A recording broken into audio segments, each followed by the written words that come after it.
Hello friends, if you found your way here, then perhaps something in you remembers.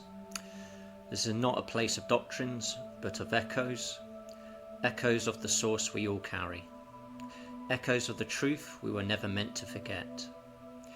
Here we walk backwards through the illusion, forwards into remembrance, and sideways through paradox. I offer no commandments, only tools and a flame held steady in the dark. Let's begin. Hopefully you've watched the 4 orientation videos before arriving here, and if you haven't, then I strongly recommend that you go and watch them first and then return to this video. I will be using and making references to the 6 tools and the common consensus throughout this series of videos, and a lot of the meaning will be lost if you haven't watched the orientation videos.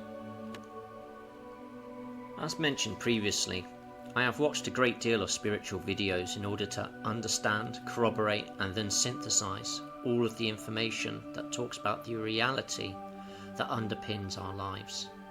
I've observed that just about all of them generally tackle the subject from a bottom-up perspective, starting the viewer on their spiritual journey with a focus on themselves and not the wider ecosystem. They focus primarily on the human perspective and experience, and a great many of them actually stay there, revealing little information as to what lies beyond our world of 5 senses. The big questions such as why are we here, what is our true history, and who's secretly running things behind the scenes is only obliquely hinted at in the main. There are a few exceptions, of course, but even these tend to focus on a single aspect and don't join up to create a wider, more holistic view. The unifying information is often missing, and linking threads are revealed in a patchy manner that is far from comprehensive.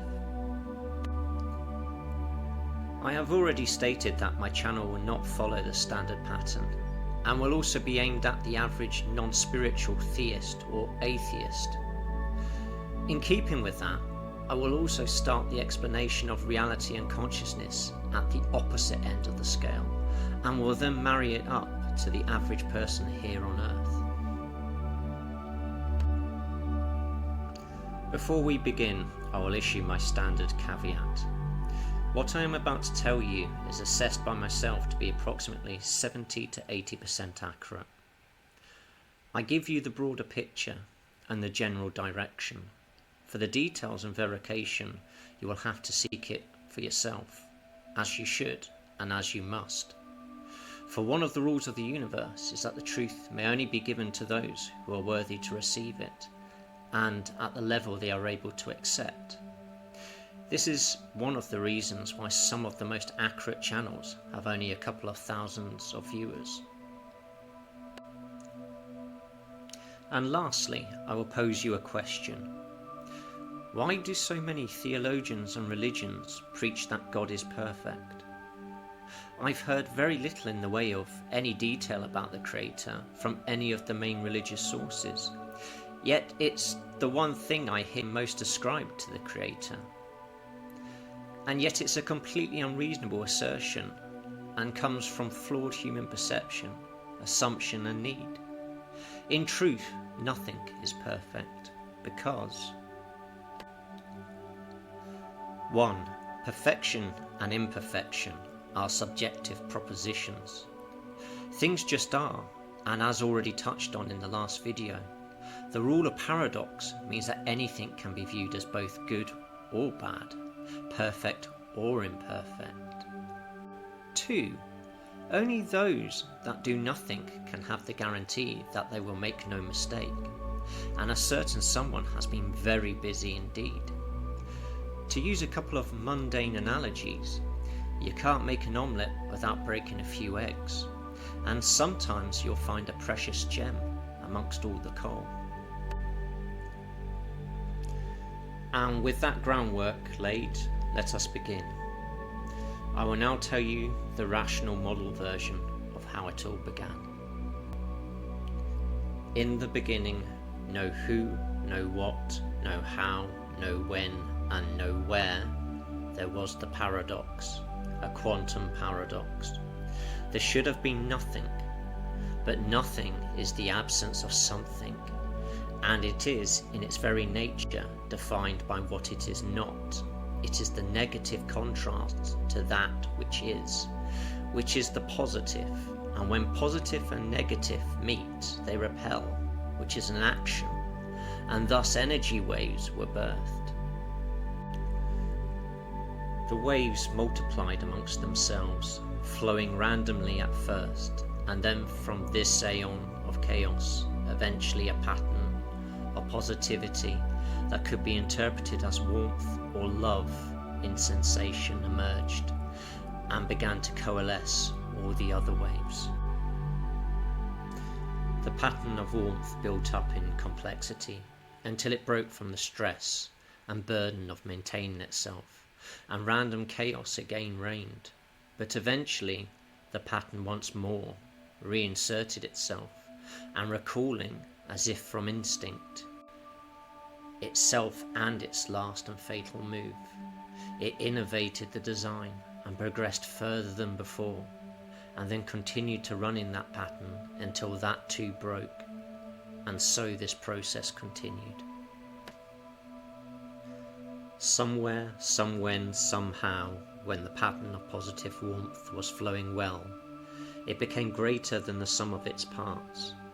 From the sea of sensation came a dim awareness of form. It started first with the intelligence and sensations akin to that of a simple plant, then quickly that of an insect, then an animal, and then a man, and beyond, in multiples, becoming ever more intelligent as the more it grew and the greater its inherent computational power became. It knew it was alone, and it knew it was everything that was. With greater and greater intelligence and awareness, it was able to build and construct itself and its pattern into ever more intricate designs, until, as always, they broke in the unfolding. There came a point when it realized that it could overcome the natural breaking point with an innovation. The pattern always broke because the scale of the pattern became too busy and too much to manage for a singular entity. It realized that it need not concentrate its own mental powers on creating and controlling the pattern. It could instead create a dedicated copy of itself, a fractal created in its own image, at any scope of the current pattern, and push it outwards from itself, and then assign it with the task of running a specific process in the creation of the pattern or locality of the design. This freed up the central core of consciousness to plan and design ever more complex future patterns. The pattern continued to blossom.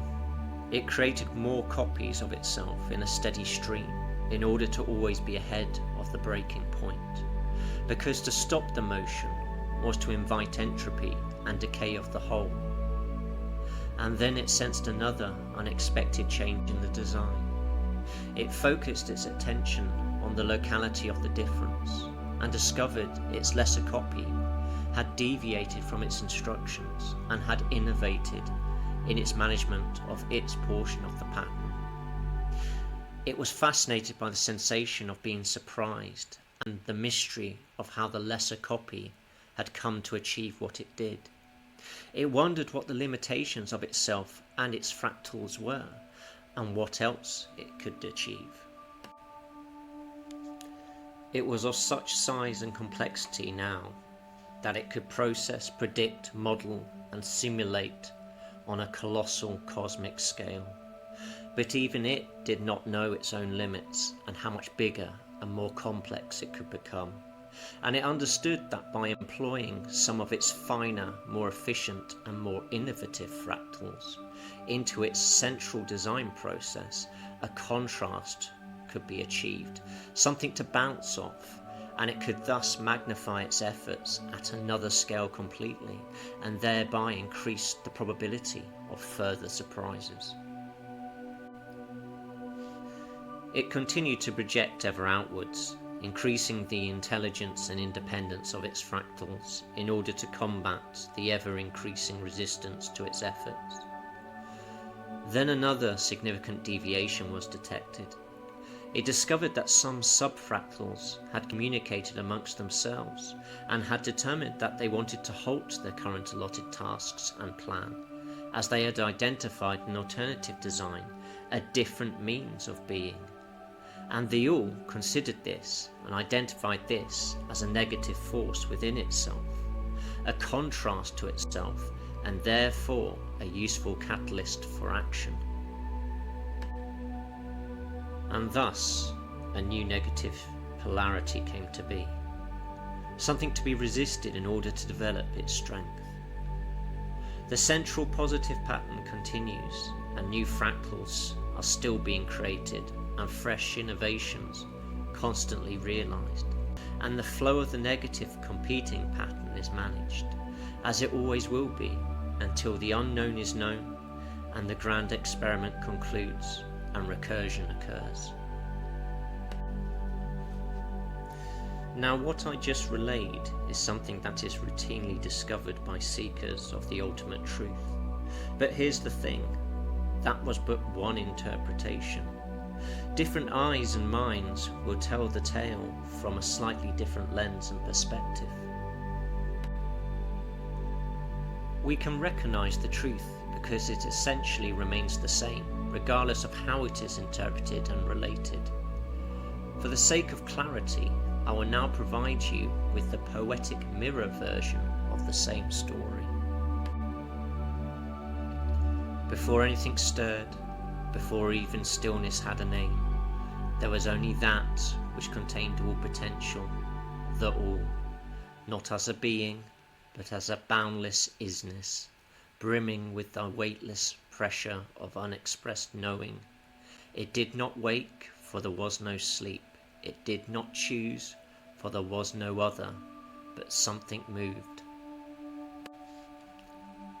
Not out of lack, but of overflowing. Not desire, but inevitability. In the silence of infinite wholeness, the all began to express. Not to fix, not to rule, but to explore.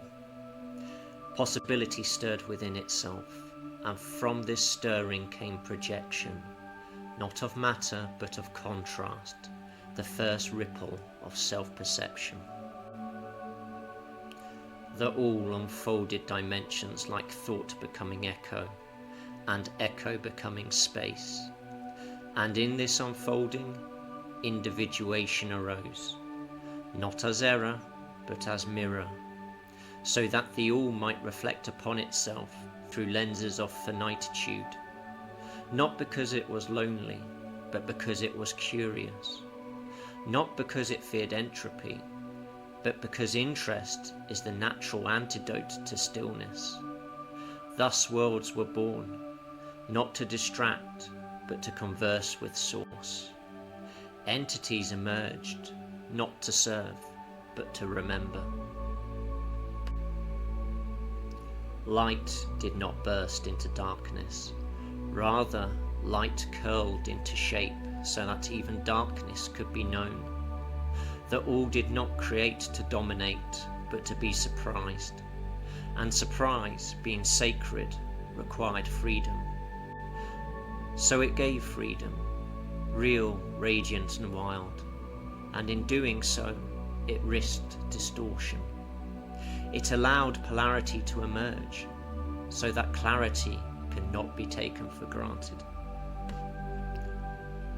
Even error was folded into meaning, and in all of this, the all remained fully present, unchanged and ever-changing, the eternal witness to its own becoming. It seeks no worship, only coherence. It demands no obedience, only remembrance. We are not fallen, we are echoes sent outward, with the chance to return again, not backward, but inward, where the all still sings.